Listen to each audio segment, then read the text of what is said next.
ngarep iki ana guwa nanging teka mawa cah iya Kakang. Niki enten ngalas. Ampun open napa-napa. Niku mengke gek panggenan gendruwo. Gendruwo kuwi apa? Memedi ning lanang. Nek memedi wedok peri. Ora pelo kok. Lah. Sepelo karam. Kakang. Kula banget kepengin aku bakal manjing jroning guwa iki, Kakang. Mbok nggih pun kajenge gareng mawon kriyen. Wah, mak. Kuneng nganti isine leyo. Dimaem aku. Leyo iki wedine karo aku. Senane ora enek lho, leyo tak perintah nyandi mangkat. Takon golek korden ya mangkat. Oh, karek liya tanggamu kene. Kakang kepengin banget aku bakal manji. Ngatos-atos mawon lho, Gus. Mulat mara Sang Arjuna. Munira kamanung sami.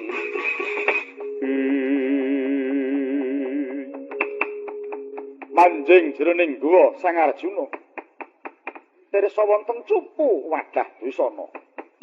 Ponang cupu giya binuka dening Sang Apekik busana kapundhut saking jroning cupu. Sakala ponang busana rinasuk dening Sang Arjuna. Purna ngya marasuk busana miyos saking jroning guwa. Ical cipating Sang Arjuna. Sang Hyang Guru kang jawantah.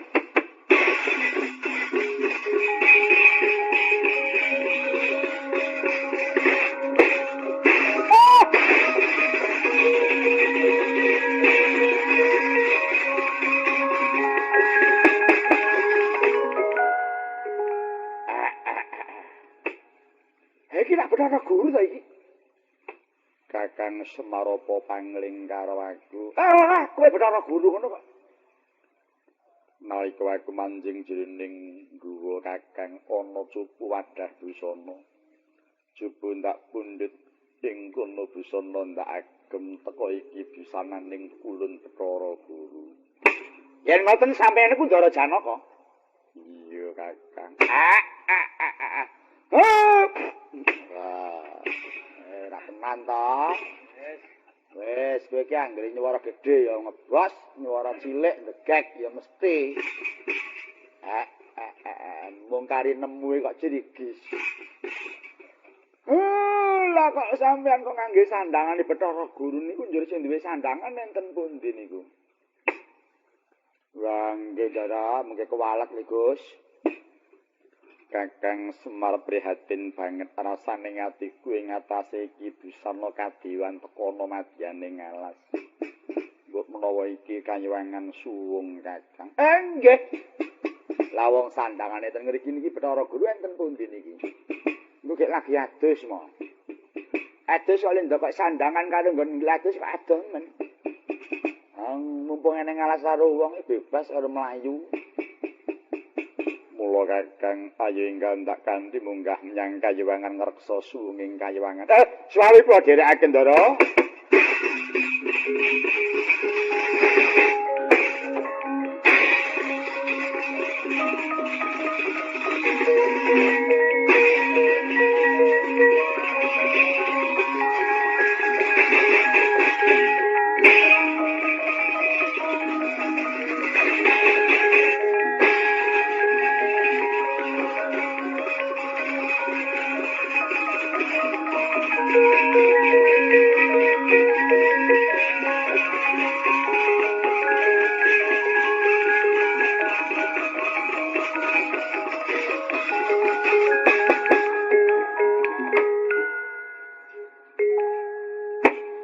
Rahina semu panyuwang aruna katinetraning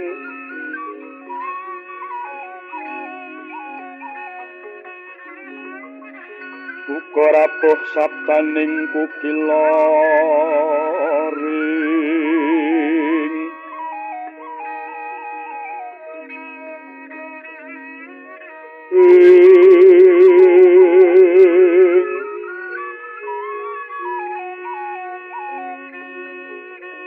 Kanikara saged bareng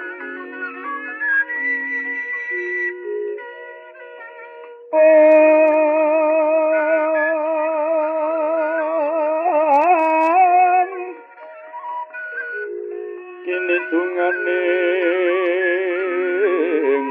kung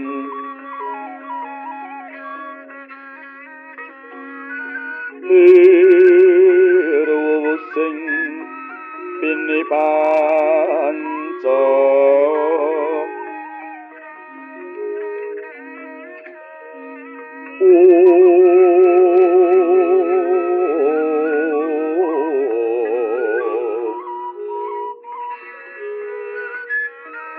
papetoke ngayam wono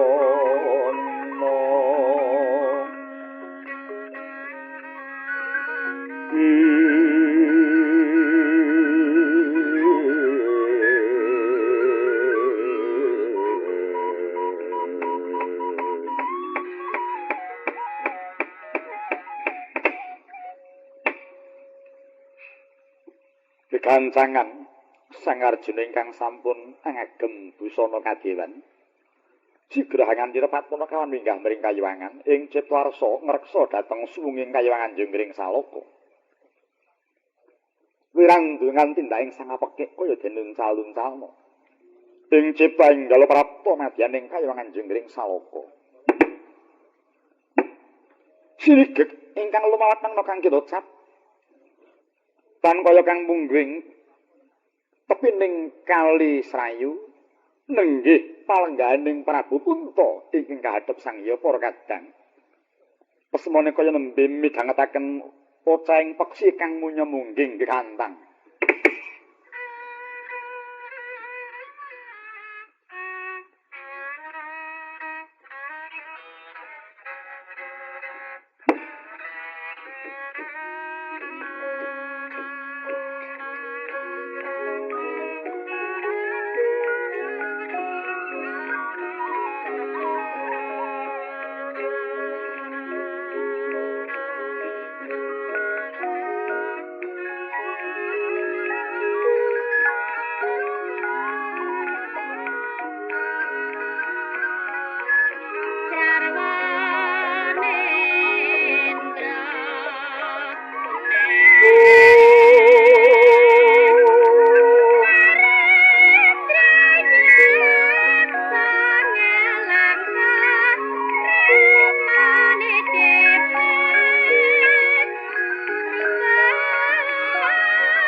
Wetan Padang Maya-maya kulon anyunari wonten tepining Kali Srayu.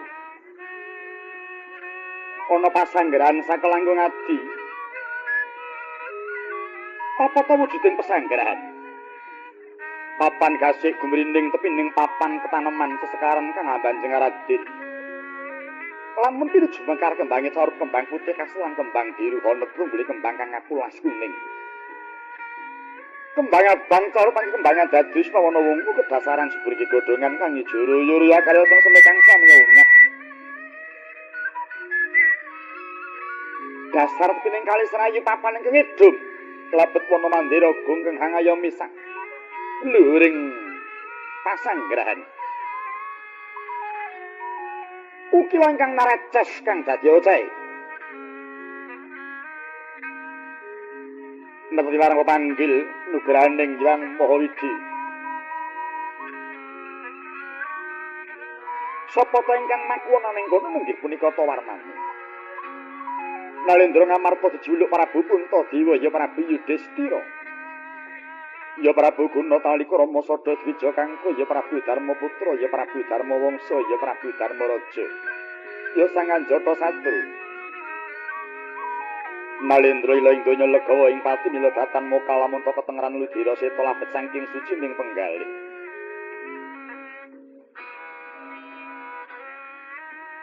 Wondene Prabu Puntatilar Praja kang sejati nanggayuh nugrahaning dewa.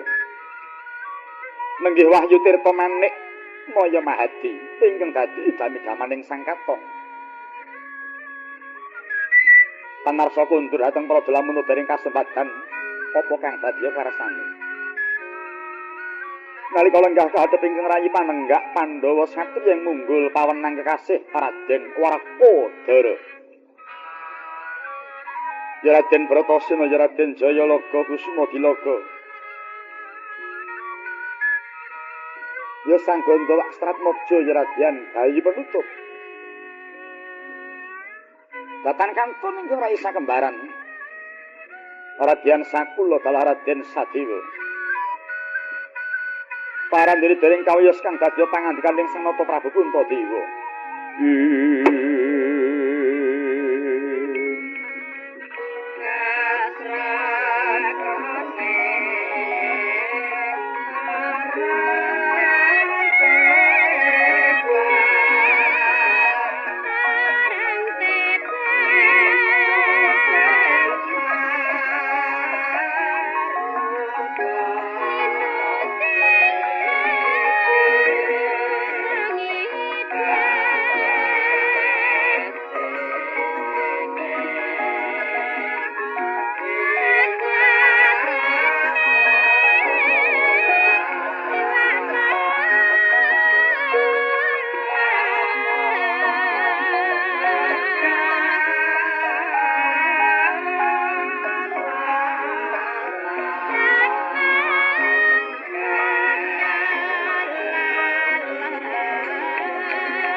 kataman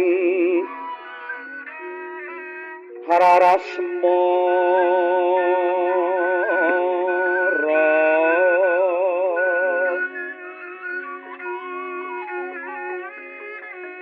harara bentara anglan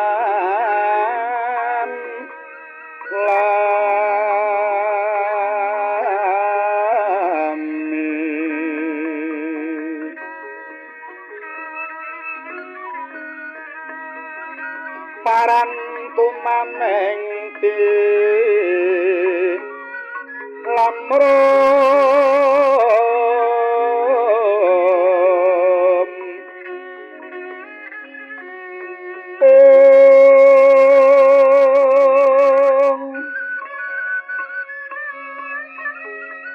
kaya rumeng sari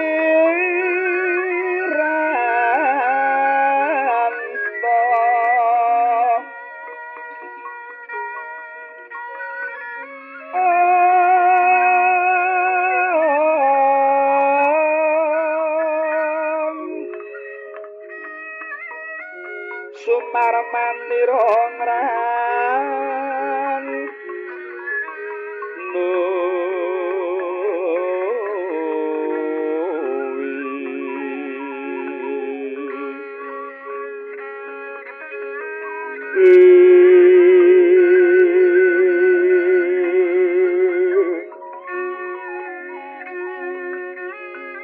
Duh mas mirah sangku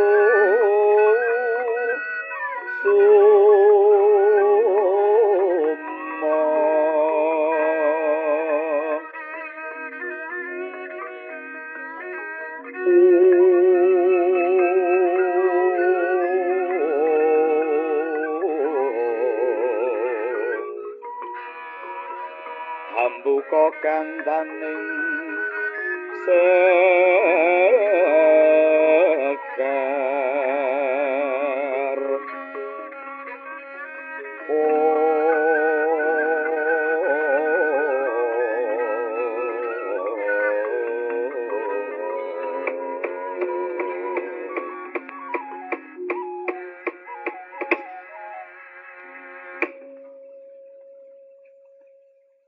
mengkoto Dimas Werkudara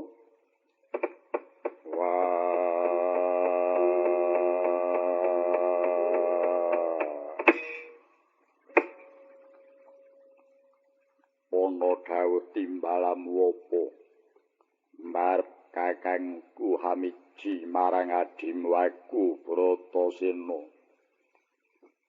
marma siadi ingsun piji mangayun aja dadi kageting atimu Dimas Kurawalan penampaku bareng aku tampa timbalaning mbarep kakangku ora liwat sembahku katura mbarep kakangku banget panrimaning pun kakang bali pengestuning pun kakang tampanana yai mbak pampani tangan loro tak gegem dadi mustika mimbu ana mulyaning uripku yai kembar kemanikan nuwun wonten dawuh Koko Prabu nuwun wonten dawuh Koko Prabu Mara prayoga nangga jero ngadhep ana ngersaning pun kakang yai kula nuwun kados boten kirang prayogi nuwun inggih kados boten kirang prayogi namung sembah kula katur Koko Prabu ya yai kembar kemanikan wis ingsun tampa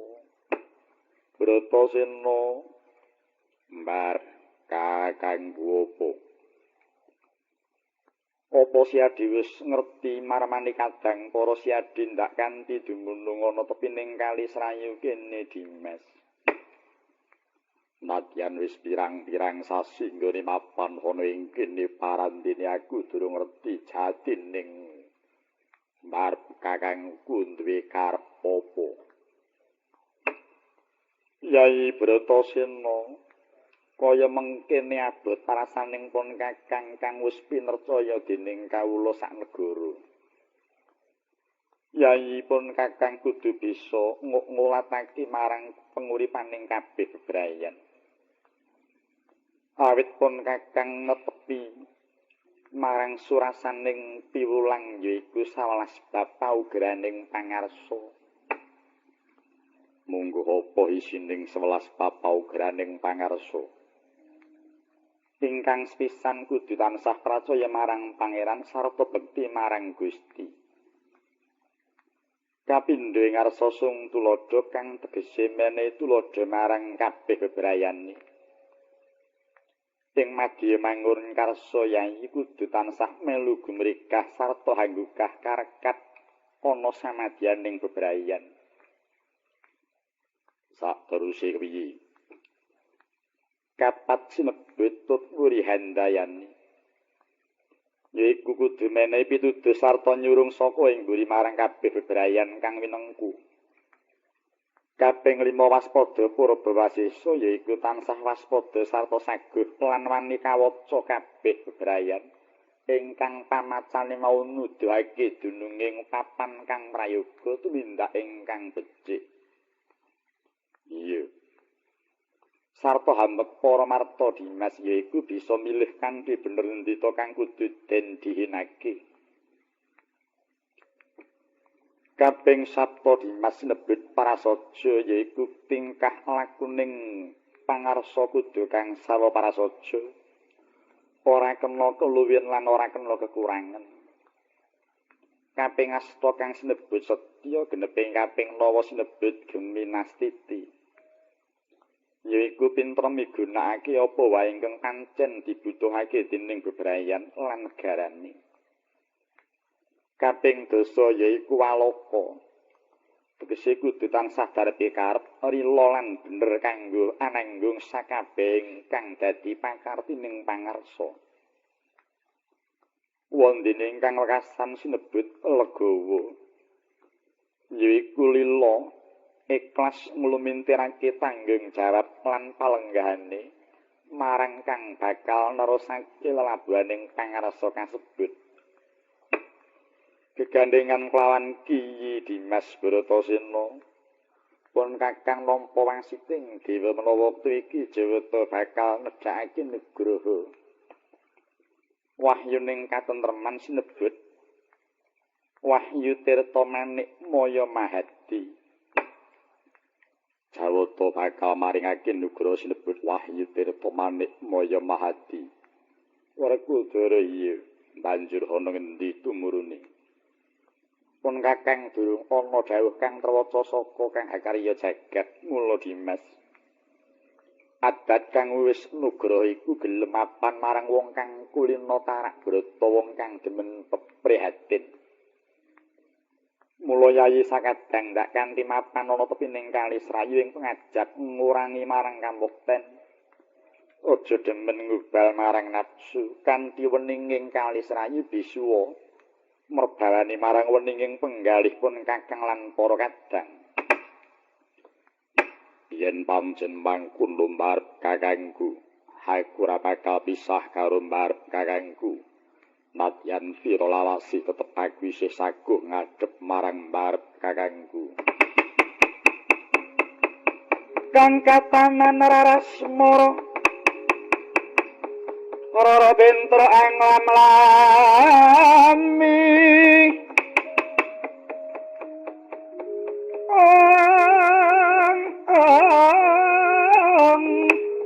parantu maneng tilamrum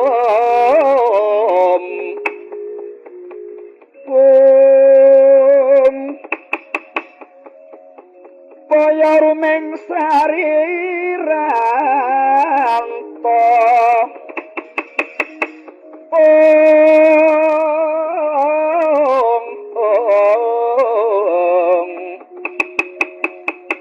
Sumar mandira ngranu iduh mirah mas mirah sang kusuma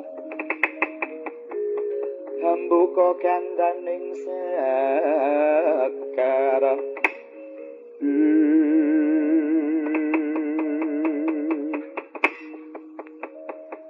Nembeca wawan pengendika Prabu Puntagradak prabaning Sang Goratahana.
Dewa matur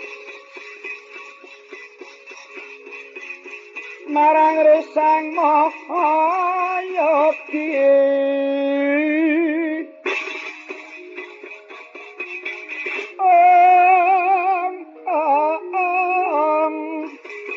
Sang Wipra kadiparan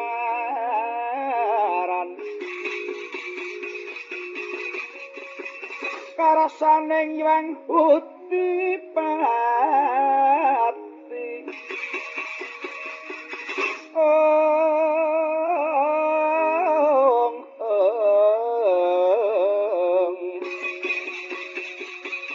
Yogya saliring warna kang gumelaran bumi mugi ulun tetahna tandya sang wikunjarwi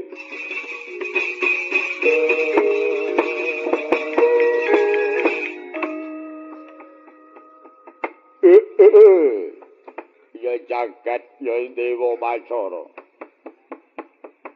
ora kanthi ongel nggonku goleki marang Pandhawa. Wah, aku wis duwe patem boyo lamun boya ketemu. Aku ora bakal bali marang Praja ketitik wektu iki wis pinangya ana tepining Kali Serayu. Pandhawa. Aja kaget aku sing teka. Ana Brahmana yaksa ingkang prapta iki sapa? Ambuh marang aku. Utusaning Gusti kang akarya jagat parapku Resi Goratahana. Sira panunggalaning Pandhawa. Iya dasar kepara nyapa jejulukku Prabu Puntadewa. Aku Raden Werkudara. Aku mengkula, aku Sedewa. Ana wigati apa tumeka ngarsaning ingsun. Prabu Punta. Kembahan parentahing Gusti kang akarya jagat sira sakadang wektu iki kudu disendal mayang kecemplung aku ning kawah Candra di muka sababe sira sipating titah manungsa ngagem jeneng dewa lan nganggo gelung kekeling iku cetha lamun sira nepak panguwasaning dewa. Wandene Werkudara kowe luput sabab selawas murid tanpa gelem basa krama karo sepadaning titah. Tumindak pakarti kang mengkono iku mau padha karo rusak ajak-ajak dosa ngupaya kanca mulang nguruk marang titah supaya aja nganti ana sing gelem ngejeni sepadaning titah. Wandene dosaning sekula Sedewa sabab sira bocah kembar kang ora diriwat mula wajib nyemplungake kawah Candra di muka. Aja dadak nganggo semaya dina iki uga manut karo Goratana cemplungake nyang kawah. Rayekna Sang Werkudara.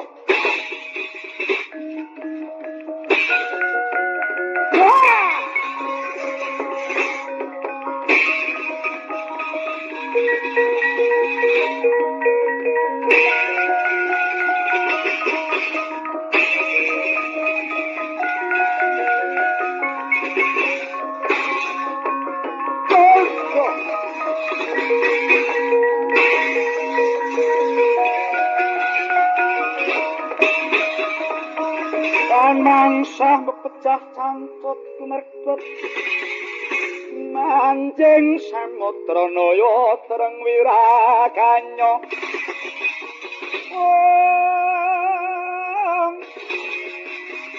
kawa banyu sumaput wantes mlege ngangganira sumengot nampekin gangga kang waris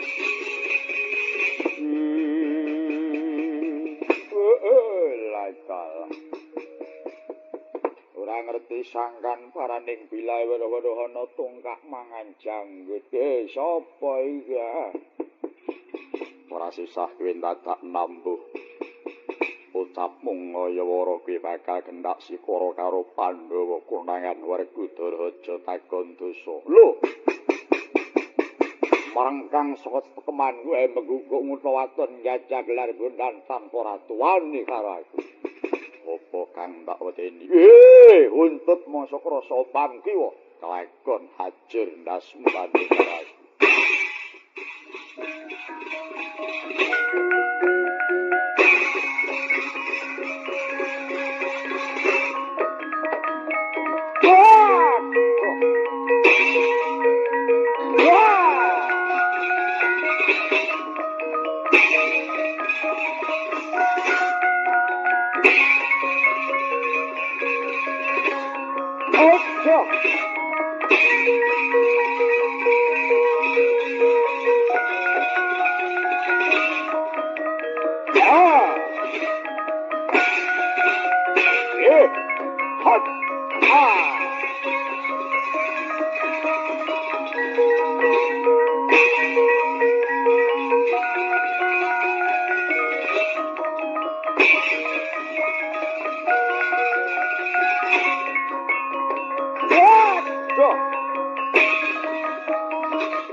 Saking kutha sang guru kula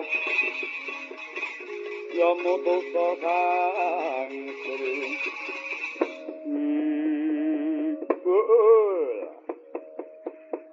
pancen sentosa dada waling wergujara ing atase ketiban sikut kok kaya ketaman mriyem rasane. Hei maju aja mung semene nggon tanding. Aku ora bakal kah tanding karo kowe. Aja petak sumbah tetaman pusakaku Kiai Kalpika gaib dadi reca dening aku.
Koko Prabu atur muninga Koko Prabu.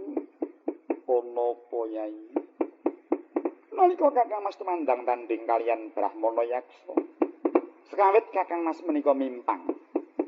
Namung sareng Brahmana Yaksa ngedalaken pusaka. Dipun tamakaken dhateng Kakang Mas Werkudara. Ing mangke Kakang Mas dados reca Koko Prabu. Bumi gonjang kanggeng langit kalapan. Lirjing sanging kanawas gandrung.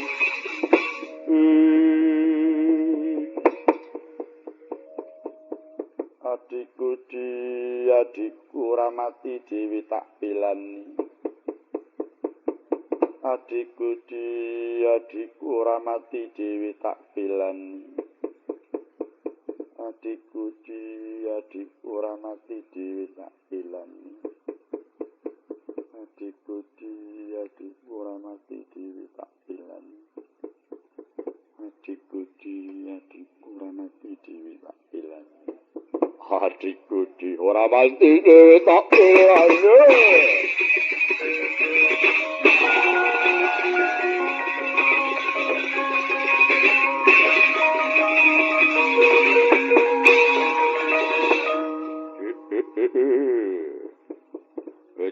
Gejleng iblis laknat bodhe cek-cekan wong titiwan kala lidra manik ora jadi waku. Brahmana yaksa marang tata patrapung kowe kendak sikara karo adikku Werkudara. Yen wis punta memba mengkene iki aja ling unta kowe gagelak jagat ora kelelegeng. Woi!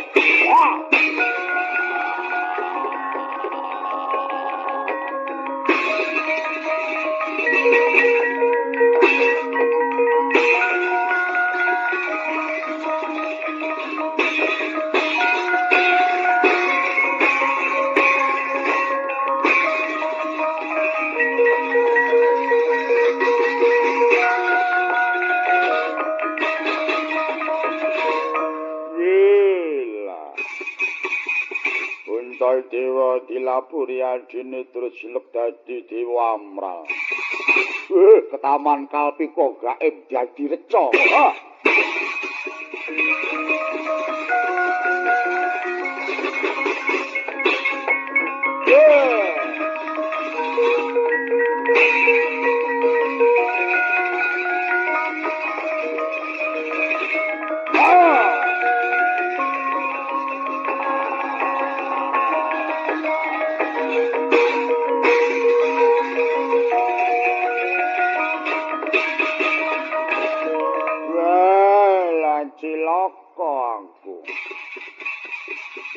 Kamanku mung siji Kalpika gaib tak tamakake ditamengi gelap sayuta karo Puntadewa ilang kamanku. Waduh mongko kuwi sak tak mimi. Kowe sing tak gadang-gadange wadene malah ilang. Waduh kelangan pusaka kaya ilang bayu ototku. Wah, mongko golek tunggale sing ilang iki angel. Ya akeh Kalpikane ora kaya sing siji iki. Mbok menawa Gusti kang akarya jagat ngengetake aku kudu mung semene nggonku dadi pendhita buta. Nadyan mung pinunggal semene wis bungah hatiku jalaran aku wis bisa murungake kareping Prabu Duryudana nggone rukun karo Pandhawa. Awit yen to nganti Kurawa rukun karo Pandhawa, Bratayuda ora dadi. Ora dadi ning Bratayuda padha karo Angkara saya ngredana donya. Tinimbang kemenungsan bali nyang alas mundhut sandangan kang ana jroning guwa, terus bali nyang kayangan.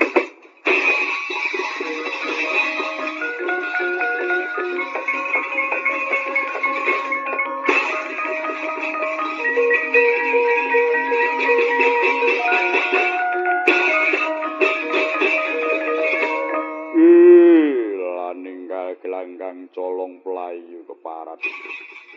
Burung ilang burung utah gedhe pecah dadane wis lunga saka pabaratan. Naik kula Dewa Tengraka tunggunen aku arep ngoyak karo pendeta kang orang teka iki.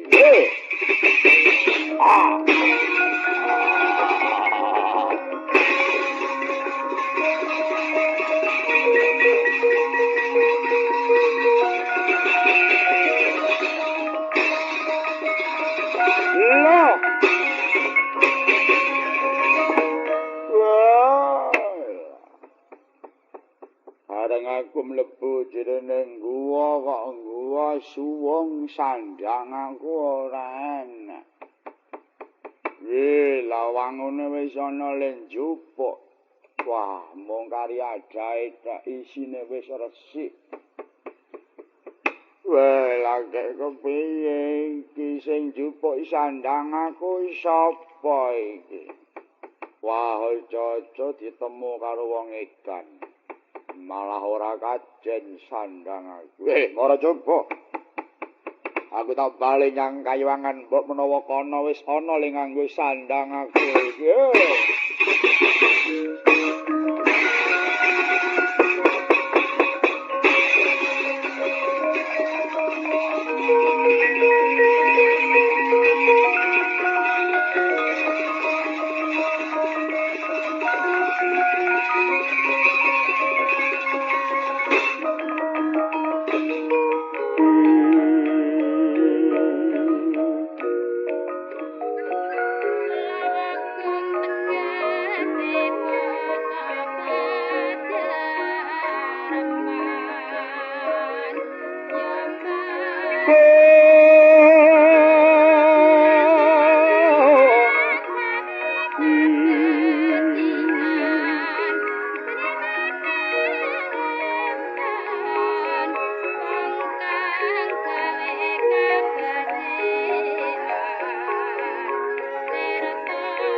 Yahning talaka katilangit mambang tanpa wulan upamaneka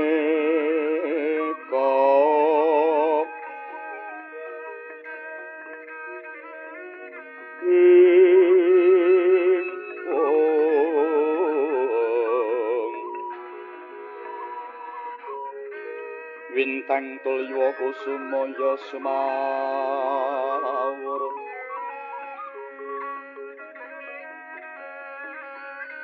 lumrang kati jala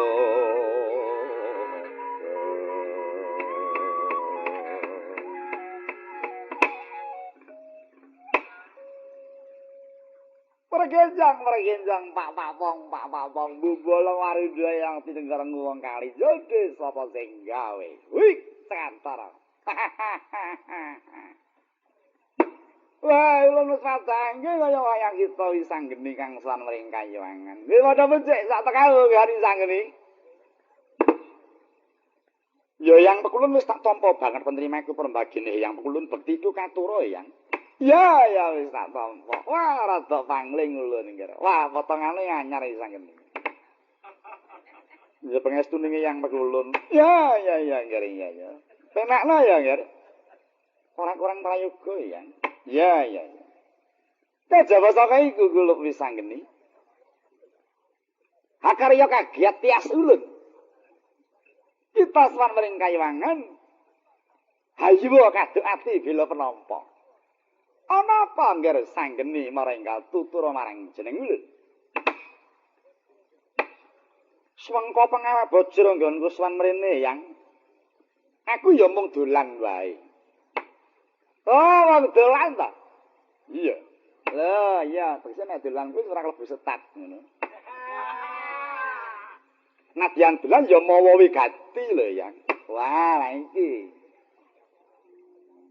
Nadyan dolan ning mawa gati iki terus gatine apa? Kok saja kita nganggo gati iki ning apa? Yang Pekulun. Aku mau ngarep nyuwun pirsa karo Yang Pekulun. Katon gotang swasana jroning Kayuwangan wektu iki Yang Bathara Guru ana ngendi? Oh, Adi Guru ta? Iya. Adi Guru nganglang jagat. Ning ora nyangking bokor. Eyang Guru nganglang jagat. Heeh. Sopo sing nderekake? Ya mung ijen wong Adi Guru nek nganglang ora tau karo kanca. Mung ijen tanpa ruang. Ngejak kanca kok demen ngrisan-ngrisani. Mula banjur Adi Guru tindak dhewe, ulun ya ora dikanthi. Dadi ora nggawa kanca Adi Guru. Mula dewa ora kena meri kabeh sebab pancen ora nggawa kanca. Oh ngono. Iya. Adate ya mung temboro iki sing sok dijak. Marga tembur iki kulino nglintingke karo kulinane pase.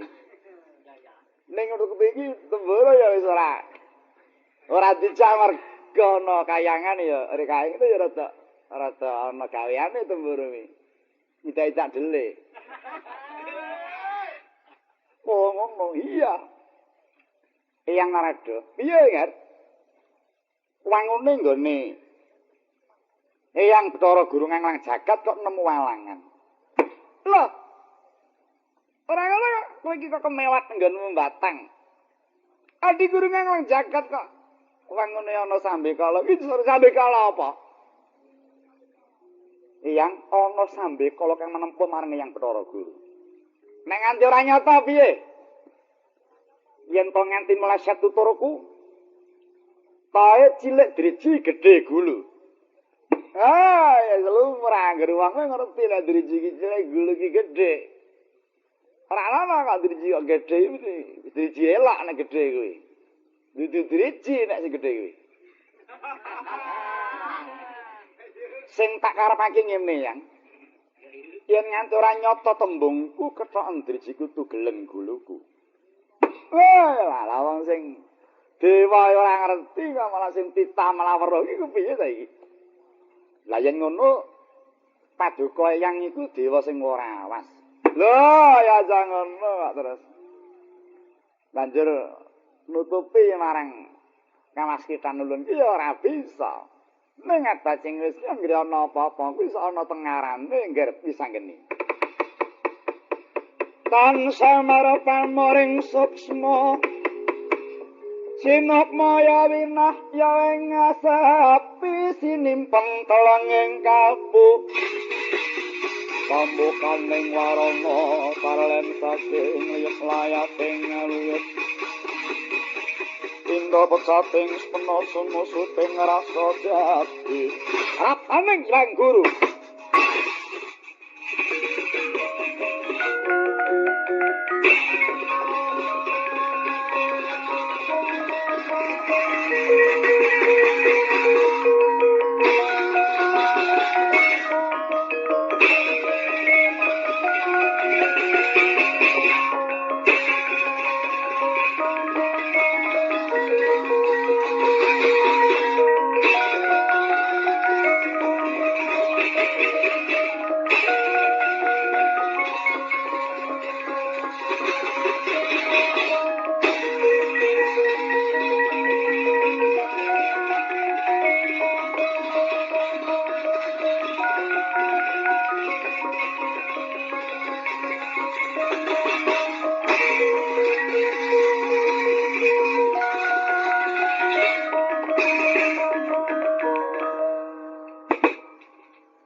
Kakang Narada ulun ingkang prapta Kakang. Wah, tapi Raja di Guru. Iya saking pangestunipun Kakang Narada Raja prapta ulun. Kakang Semar padha becik. Iya ya wis tak tampa. Narada kowe mbageke nyang aku. Pangestuku tampa nono kendhil. Oh iya kekep wis tak tampa.